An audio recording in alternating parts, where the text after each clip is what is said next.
Bismillah ar-Rahman ar-Rahim. I am going to speak about the anion gap. Anion gap depend on it for interpreting if there is any acidosis or no, and what is the type of this acidosis. If it is a high anion gap metabolic acidosis or normal anion gap metabolic acidosis. Anion gap ratio is about value is average is about 12.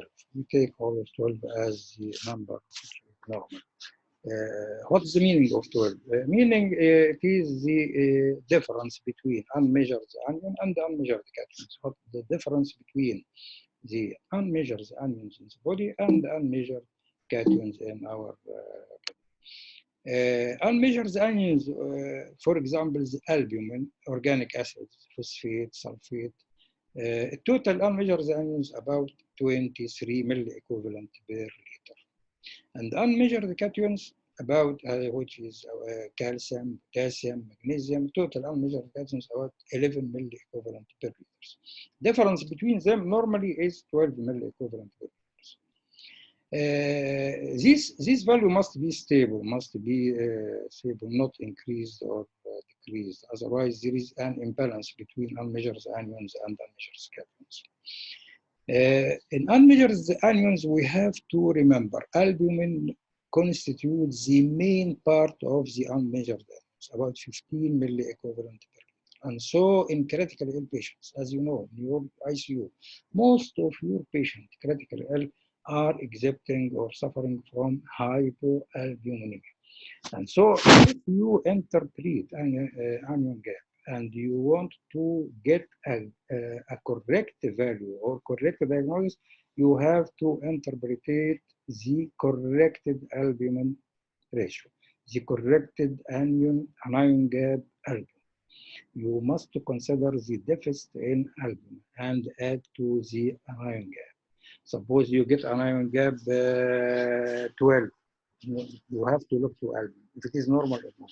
If it is dropping, you have to add the compensated number to this drop in albumin. For every 1 gram drop in albumin, you have to add 3 milliequivalent to the normal anion gap. Suppose you get it 12 and the albumin is 2. It is dropped by 2.5.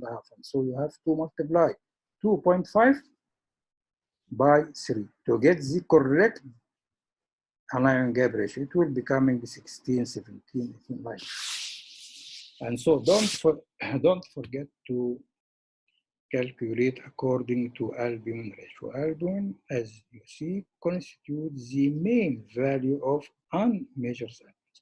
If we add any unvolatile acids to this pool, the unmeasured anions, it will increase the anion gap, of course. If you add alcohols, methanol, ethylene glycol, propylene glycol, any organic acid, or in cases of acidosis, lactic acidosis, and so on, you will get increase in unmeasured anion, and so it will increase the anion gap, and so you will get high anion gap acidosis.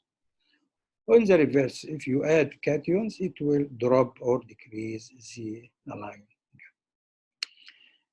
Classification of metabolic acidosis with the anion gap, we have the high anion gap acidosis and normal anion gap acidosis. High anion gap acidosis as lactic acidosis, case lactic acid, levulactic acid, as in case of anaerobic or fasting and so on. In ketoacidosis, in diabetic ketoacidosis, we get many acids, metabolites, acetoacetate and beta hydroxybutyrate and so on.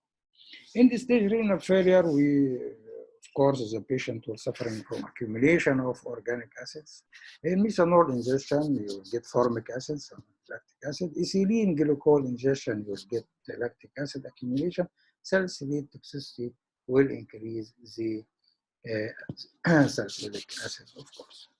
Normal anion gap, we see normal anion gap as not due to adding of organic acids, no, due to other mechanisms. Like in diarrhea, patient using bicarbonate diarrhea. Isotonic saline infusion, you infuse your patients with too much saline, converting them from high anion gap to normal anion gap or hyperchloremic acidosis. as in cases of diabetic ketoacidosis. The patient coming to you exhibiting high anion gap due to hydroxybutyric and acetoacetate and so on, and you convert to hyperchloremia by infusing too much saline. And so you shift him from high anion gap acidosis to normal anion gap acidosis. And maybe this is a sign of correcting DKA.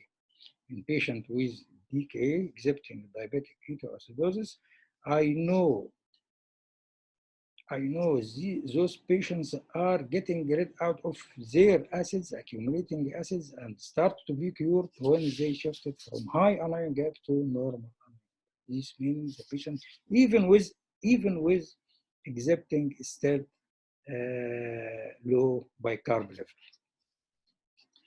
level. Also, in case of early renal insufficiency, patient accumulating organic acid, normal anion gap, renal tubular acidosis, like in renal tubular acidosis 1, in which the patient can't excrete hydrogen, or renal tubular acidosis 2, in which the patient can't reserve or can't reabsorb bicarb, or in renal tubular acidosis 3, mixed between 1 and 2, or 4, renal tubular acidosis 4, in which the patients have deficiency of aldosterone or aldosterone resistance. Also, patient taking acetazolamide may exhibiting normal anion gap and ureteroenterostomy. What is the causes of high anion gap acidosis? Maybe endogenous acidosis due to uremia, uncleared organic acids, or due to ketoacidosis, diabetic ketoacidosis, or lactic acidosis, or due to rhabdomyolysis, or exogenous acidosis, as in cases of ingestion salicylate, paraldehyde. You must know salicylate causing respiratory alkalosis and metabolic acidosis. Metabolic acidosis, high anion gap metabolic acidosis, and at the same time respiratory alkalosis. Next.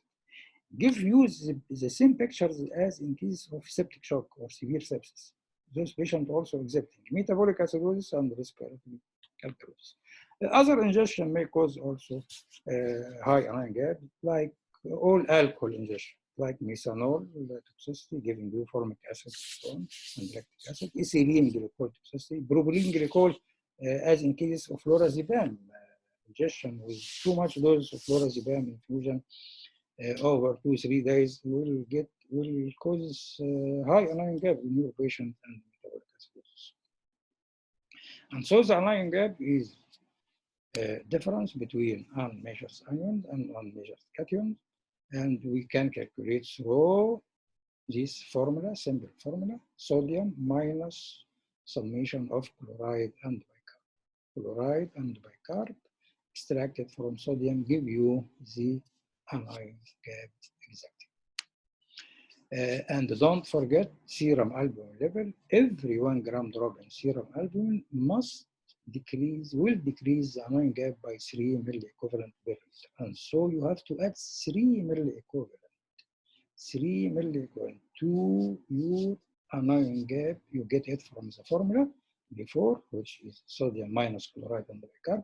Suppose the albumin is 2, you have to add to this 12 the compensated number for dropping of albumin. And so if the patient dropping 2 grams, you have to add 6 points to 12, you will get 18, and this means you shift the value from 12, which is normal, to high anion gap, which is 18. You have to add 3 milliequivalent to the calculated anion gap for every 1 gram drop in serum albumin. Diagnostic implications of high anion gap metabolic acidosis, as I said, in cases of glycol toxicity, ethylene glycol, propylene glycol, as in case of lorazepam toxicity, oxyproline or pyroglutamic acid toxicity, as in case, especially patient with diabetic and malnutrition, levolactic acidosis. Dextrolactic acidosis, actually we see it in bariatric, post-bariatric surgery, in which there is resection of small intestines, and the patient exhibiting some confusion, complaining of confusion and not concentrated after each meal due to increased dextrolactic acid. Dextrolactic acid mostly resulted from fermentation of bacteria inside the intestine. Methanol ingestion or methanol toxicity also review formic acid, increasing anion gap, and aspirin, small salicylate toxicity, renal failure, ketosis, either diabetic starvation or alcoholic diabetes. These in summary the anion gap, and I will speak about the delta gap in another pair or another picture. Always my lectures is very summarized. I concentrate on some points to just making you